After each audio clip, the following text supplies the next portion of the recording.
Fatima was a 27-year-old ordinary girl. She had a decent job, a cute little car, and most importantly, she prayed 5 times a day. But something inside felt empty. Every time she stood for prayer, her heart felt hollow, like she was just performing physical movements without any real connection. She often remembered the hadith where the Prophet Muhammad said, "The first thing a person will be asked about on the Day of Judgment is their prayer." Fatima thought, "I am praying, so why do I still feel empty inside?" One day, she went to her aunt's house for a dinner gathering. When the time for Asr prayer came, everyone prayed together. After finishing, Fatima remained seated on her prayer mat, lost in thought. Her aunt noticed and walked over, gently asking, "Fatima, you look worried. Is everything okay?" Fatima paused, then replied, "Auntie, I do pray. I pray on time, every day, 5 times. But I don't feel anything. My heart feels so empty, like I'm just going through motions. Standing, bowing, prostrating, but without any presence."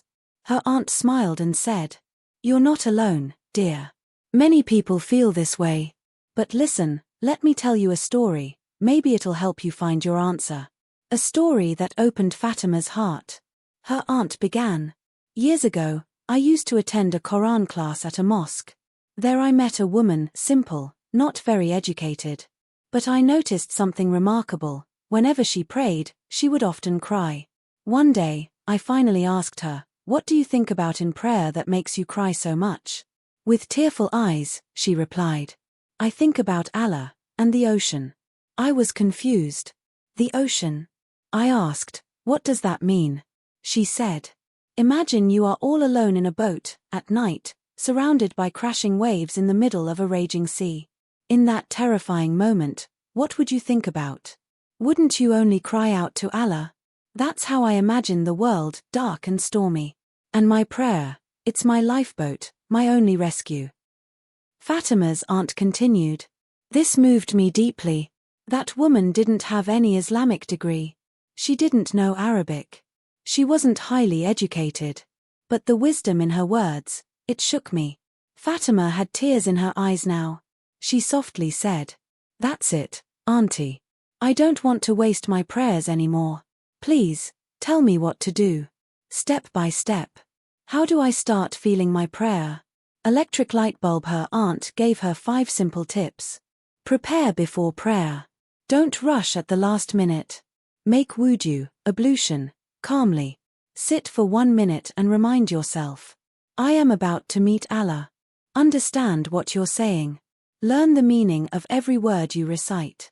When you say Alhamdulillahi Rabbil Alameen, feel it. I'm truly thanking Allah, the Lord of all worlds. Avoid repeating the same surahs. Learn different short surahs so your prayer doesn't feel mechanical or on autopilot. Pray like it's your last prayer. The Prophet said, "When you stand in prayer, imagine it's your final prayer." Make personal du'as in sujood. Speak to Allah in your own language. Tell him what's really in your heart. He is listening.